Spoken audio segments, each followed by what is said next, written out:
Passou o intervalo comercial, você já viu uma propaganda da delícia cremosa, então vamos continuar com a matéria de competência nesse segundo momento, que é o critério territorial interno de definição de competência. Veja, o critério territorial, ele tem uma regra geral, e aí, claro, uma regra geral que já se desdobra em várias regras, e depois ele tem exceções. Então nós vamos fazer por partes.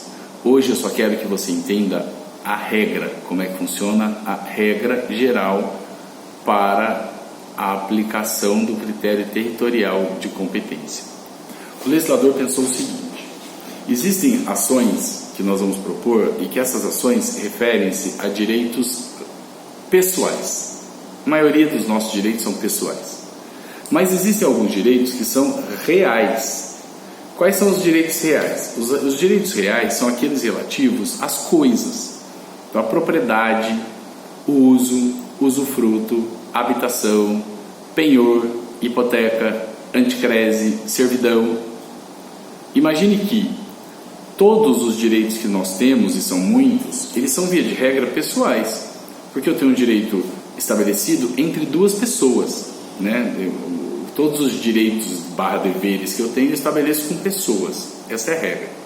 As ações, via de regra, referem-se a direitos pessoais. Mas existem ações que referem-se a direitos reais.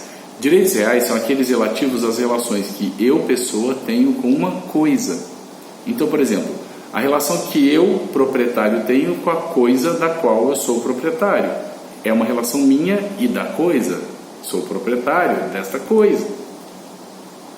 Então, se eu sou proprietário desta coisa, esta relação que eu tenho com a coisa não é pessoal, é uma relação real de propriedade, de uso, de usufruto, de servidão, de habitação, de penhor, de hipoteca, de anticrese.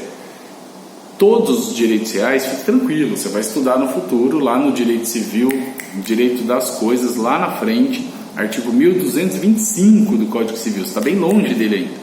Mas quando você chegar lá, vai ter um semestre inteiro para estudar direito das coisas, a propriedade e tudo isso. O que eu quero que você entenda hoje é que as ações pessoais todas e as ações reais relativas a bens móveis, então a propriedade do Nelsoro, do carro, o uso do bem móvel, as ações pessoais e as ações reais que digam respeito a bens móveis, elas devem ser propostas, regra, no domicílio do réu. Então, legal, eu vou propor uma ação contra você porque eu comprei de você um veículo e você não me entregou. Onde eu vou propor? Domicílio do réu. Eu vou propor uma ação contra você porque você me xingou e eu fui ofendido moralmente. Legal, relação interpessoal, vou propor ação no domicílio do réu. A regra geral é: as ações são propostas no domicílio do réu. Sejam elas ações pessoais, que é 90% das ações dizem respeito a direitos pessoais, sejam elas reais, relativas a bens móveis. Regrona geral, básica, fácil, tranquilinha, sossegada. Ações são propostas no domicílio do réu. Ok? Legal. Já com esta regra geral, nós começamos a ter um problema. Primeiro, existe a possibilidade de que eu tenha um réu com mais de um domicílio. Não tem? Existe a possibilidade. Existem pessoas que têm mais de um domicílio. Se o réu tiver mais de um domicílio, onde é que a ação vai ser proposta? Simples. A ação vai ser proposta em qualquer deles. Já que ele tem dois ou mais, então a ação pode ser proposta em qualquer deles. Segundo problema. Eu posso ter uma ação em que eu tenha dois ou mais réus com domicílios diferentes. Se eu tiver dois ou mais réus com domicílios diferentes, a ação pode ser proposta no domicílio de qualquer um desses réus. O autor escolhe. Você que vai propor a ação, você opta por propor a ação. Cuidado, isso em concurso, em prova, vai cair na prova intermediária. Anota aí de verde, limão, que depois vai falar, não falou, que era online, não falou que ia cair na prova. Estou falando. É muito comum isso. Eles tentam te induzir a errar por maioria. Eles vão colocar assim: olha, o Lorassi vai ser o autor de uma ação, senta na perna, vai propor uma ação, e aí ele vai propor uma ação contra 10 pessoas. 9 dessas 10 pessoas, elas são domiciliadas em São José do Rio Preto. E uma dessas 10 pessoas tem domicílio lá em Olímpia. Onde ele deve propor ação? Veja, eu tenho 10 réus. Eles possuem todos o mesmo domicílio? Não. Eles têm domicílios diferentes, São José do Rio Preto e Olímpia. Onde é que eu posso propor ação? Em qualquer dos dois lugares, em São José do Rio Preto ou em Olímpia, tanto faz. A escolha é minha. Veja, eu não preciso, não é por maioria, não, isso não existe. Quando eu tiver multiplicidade de réus com multiplicidade de domicílios, não necessariamente precisa ser cada um ter um domicílio diferente. Basta que um deles tenha domicílio diferente. Se um deles tiver domicílio diferente, eu já posso propor ação, a minha livre escolha, em um daqueles domicílios que tenha qualquer um deles, ok? Terceiro problema, eu posso ter um réu que está no local incerto, desconhecido, inacessível. Eu posso ter um réu que está desaparecido. Lembra uma pessoa ausente? Enfim, eu posso estar numa situação X específica. O sumido, o domicílio incerto, essa pessoa que não tem o domicílio fixo, trabalha no circo. Antigamente era comum, agora o circo é fixo, mas antigamente, acho que ainda tem. Quem você que mora em Guapiaçu, que mora em Nova Aliança, deve ter circo ainda que passa por aí. Essas pessoas que não têm domicílio certo, se eu quiser propor uma ação contra elas, esta ação vai ser proposta no domicílio do autor, ok? Facinho. Aí também, essa hipótese também se aplica por força do artigo 46 do Código de Processo Civil, quando a hipótese em que o réu ele não tenha domicílio no Brasil. Então, o réu não tem domicílio no Brasil, mas é uma daquelas hipóteses em que a ação pode ser proposta no Brasil. O autor quer propor ação, ele vai propor no domicílio de quem? No dele mesmo, autor. Professor, e se o autor e nem o réu possuírem domicílio no Brasil, mas o autor quer propor ação no Brasil, onde é que ele vai propor? Em qualquer lugar. Pode ser proposta em qualquer foro. Inclusive no texto está faltando a letra O. Quando você for olhar lá no seu texto do aluno online, está escrito assim: pode ser proposta em qualquer foro. Não é qualquer foro, é em qualquer foro, que quer dizer em qualquer cidade, em qualquer localidade. Mas insisto, a primeira coisa que eu tenho que ver é: nem o autor nem o réu moram no Brasil? Não. Mas é uma daquelas ações que pode ser proposta no Brasil. Sim. Então a ação pode ser proposta no Brasil. Aí o autor quer propor ação aqui? Quer propor ação aqui.